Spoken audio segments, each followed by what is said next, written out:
বিশ্বাস থেকেই ফারাওদের সমাধিক্ষেত্রে হিসাবে পিরামিড নির্মাণ করা হয়।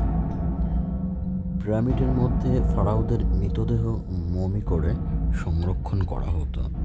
সেই সময়ে মিশরীয়দের প্রচলিত বিশ্বাস অনুযায়ী মৃতদেহের সঙ্গে যত বেশি প্রয়োজনীয় জিনিসপত্র রাখা হবে, ততই মৃত ব্যক্তির আত্মা সুখ শান্তিতে থাকবেন। আর তাই পিরামিডের মধ্যে ধন সম্পদ, অলঙ্কার ও অন্যান্য নানা প্রয়োজনীয় জিনিসপত্র রাখা হতো। গিজার বৃহত্তম এবং পৃথিবীর বিখ্যাত পিরামিড হল খুফুর পিরামিড, যা গ্রেট পিরামিড অফ গিজা নামে পরিচিত।